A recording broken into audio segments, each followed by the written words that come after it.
This is another Poets at War General Report. And here's your General, Joshua David Ling. Good luck. Excuse any screaming from children. They're outside playing too. No big deal. And probably it's going to get cut out through my process.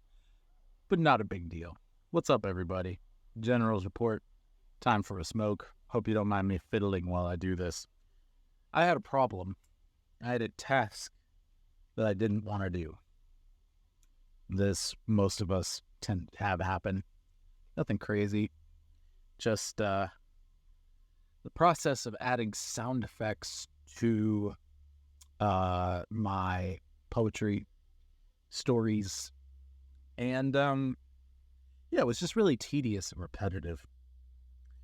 And I was kind of, it was a problem of my own making. Not just the process was tedious. It was just taking way too much time. It was not efficient.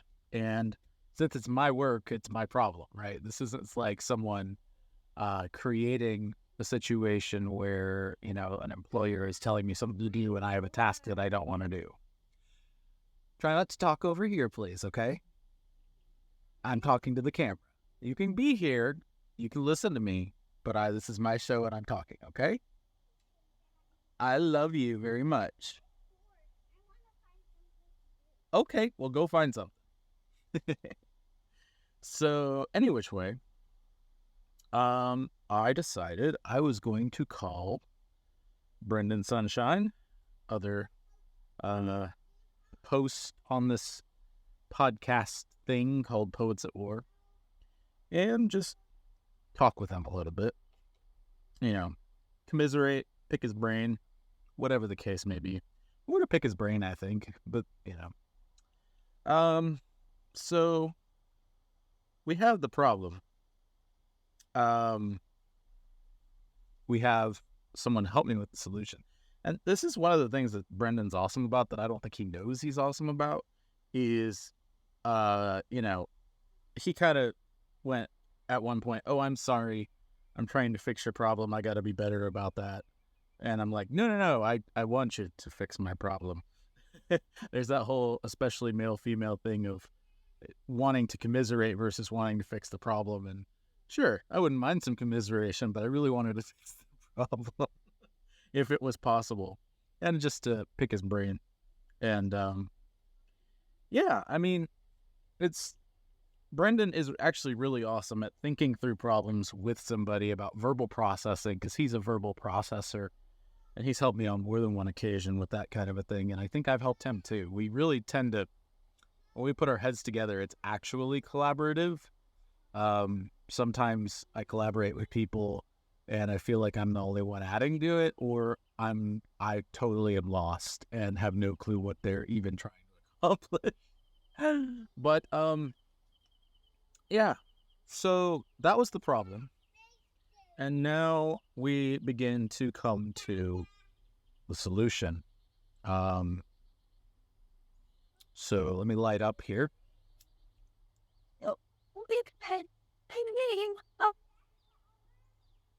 Yeah, there we go.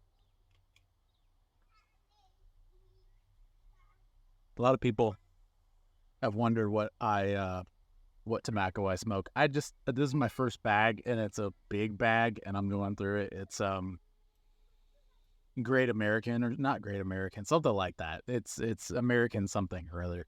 It's a red bag. I like the spicy stuff. So let me.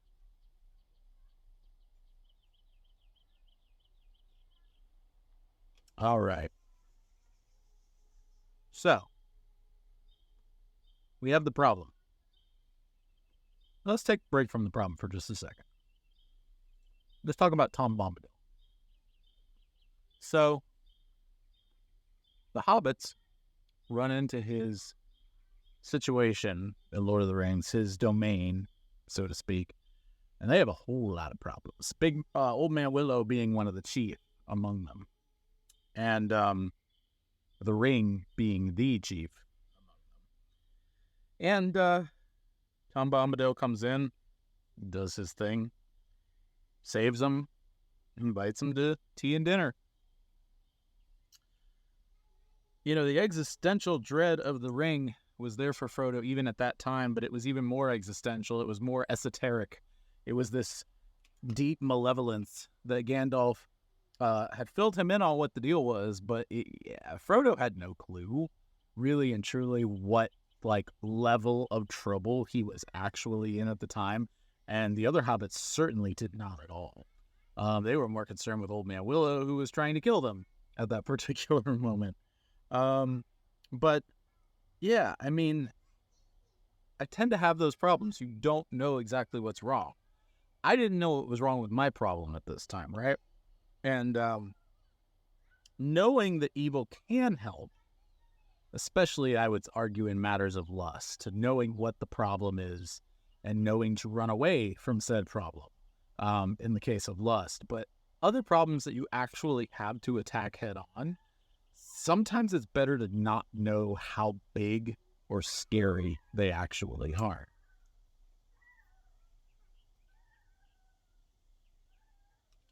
And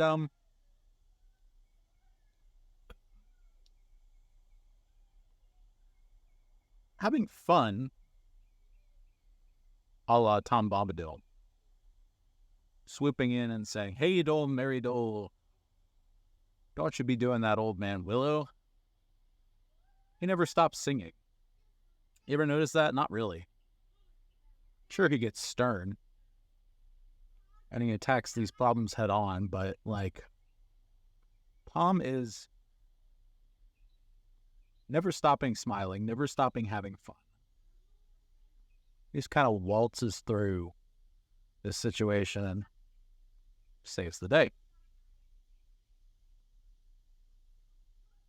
The only person concerned with escape are jailers, as Tolkien would say. I'm sure many of you have heard of that before. Someone asked if they were concerned that if Tolkien was concerned that Lord of the Rings was escapist in nature. And Tolkien was like, yeah, duh. The only people concerned that escape is a bad thing are jailers. And let me be perfectly clear on this. There's a difference between whistling through a graveyard and standing on the edge of the graveyard whistling and never walking through it. Brendan